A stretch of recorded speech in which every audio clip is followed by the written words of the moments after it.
सतगुरु पूरा जो मिले मिटे कर्म का लेखा। अब कर्म का लेखा मिटवाने के लिए कहीं ज्योतिषी बैठे हैं, कहीं पंडित बैठे हैं, कहीं पूजा करने वाले बैठे हैं, कहीं आप दूसरे ऐसे लोगों के पास जाते हो जो प्रपंच रच के आपको भ्रम में डालते हैं या इधर उधर की बात बता के फंसा देते हैं। जाते हो अपनी उलझन को सुलझाने के लिए और वो आपको ज़्यादा उलझा देते हैं। इसलिए पूरे गुरु की ज़रूरत पड़ती है। इतनी बात तो समझ में आती है कि भाई गुरु की शरण में जाओ, गुरु के शरण के बिना हमारा कल्याण नहीं होगा, उद्धार नहीं होगा, हमारे भरम नहीं टूटेंगे। लेकिन अब गुरु भी क्या एक पेशा हो गया। गुरु डम बना दिया, गुरु इज़म चल गया, गुरु भी तरह तरह की बात बना के।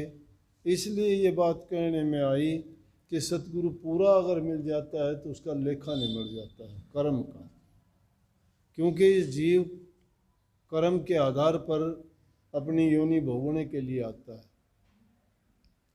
पीछे के भी अगर हमने अच्छे कर्म किए हैं, नेक कर्म किए हैं तो अच्छा जीवन मिला है, सर्वांग संपन्न है, अच्छे परिवार में जन्म मिला, अच्छी तरह लालन पालन हुआ, सब प्रकार के साधन मिले। ये हमारे पिछले अच्छे कर्मों का फल था।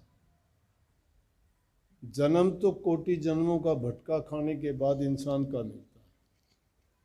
स्वामी जी महाराज जिन्होंने राधा स्वामी मत प्रकट किया, वो कहते हैं ये तन तुमने दुर्लभ पाया। इसीलिए इस वाणी के अंत में मैंने लिखा कि चेत चेत अभिचेत, ये मौका बीत न जाए। ये मौका क्या है कि इंसान का चोले का मौका अगर निकल गया तो हमारी इस जीव की अवस्था ऐसी है, जिस प्रकार से किसी कमरे में किसी को बंद कर दिया जाए, आँखों से वो अंधा हो, निकलने का रास्ता एक ही हो, तो अंधा आदमी रास्ता कैसे खोजेगा? वो दीवार से हाथ लगा के ढूंढने की कोशिश करेगा, मैं इससे कैसे बाहर निकलूं।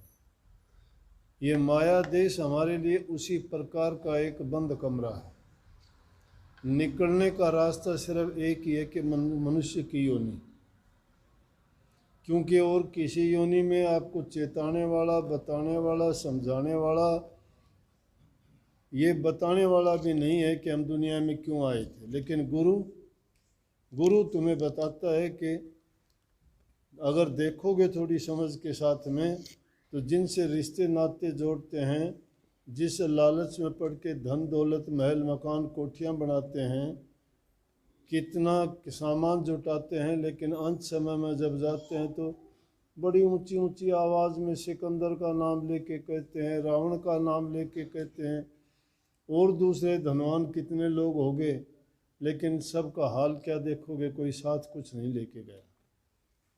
इंसान के साथ नेकी जाती है। नेक कर्म जो करता है वो हमेशा रहती है।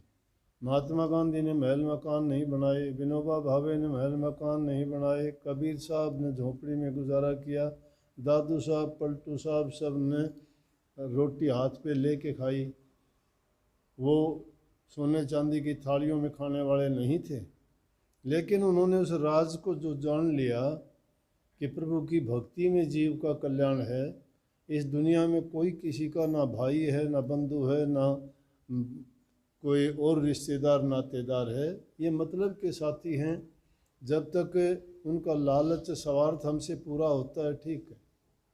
जिस दिन पूरा नहीं होगा उसी दिन जिस प्रकार से किसान बैल की नाथ काट के बुढ़ापे में बाहर निकाल देता है, इंसान को भी कईयों की ऐसी हालत होती है कि उनको वृद्धाश्रम दिखा देते हैं। उनको माँ बाप को रोटी तक देना पसंद नहीं करते। अब कल ही मेरे पास एक ऐसे आए कि उन बात सुन के हैरान हो गया। उनकी माँ भी साथ में, लड़का इधर खड़ा, उसकी पत्नी।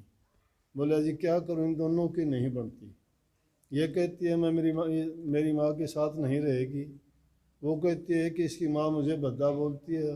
वो कहती है जी बहू मुझे ऐसा बोलती है, मैं नहीं एक मिनट रह सकती। बोला क्या करूं? लड़का बोला जी मैं तो इन दोनों के आगे हाथ जोड़ता हूँ, ना तो मैं मेरी माँ को छोड़ सकता और ना ही मैं पत्नी को छोड़ सकता। उसकी बेचारे की बात ठीक, फंस गया हो, क्या करे बताओ? ऐसी उलझन का जवाब क्या होगा? तो कहने का मतलब ये है कि इंसान सिर्फ अपना हित और अपना स्वार्थ चाहता है और कोई रिश्ता नाता नहीं है। जब तक तुम्हारे से किसी के काम निकलते हैं तब तक तुम्हारा है। जिस दिन काम कर्म से निकम्मे हो जाओगे सब कह देंगे तुझे नहीं पता, तेरी ऐसी बात होती है, ज़रूरत नहीं है, एक तरफ बैठ अपना काम कर, दो रोटी खा और कुछ नहीं खा। कोई नहीं पूछता इंसान को। इसलिए ये तन बड़ा दुर्लभ मिला है, लेकिन कर्म इंसान का साथ जाता है। तो ये चीज़ें तो साथ देने वाली नहीं हैं, परंतु इन चीज़ों के बारे में जानते हम नहीं हैं। ना जानने का मतलब भूल का कारण क्या है?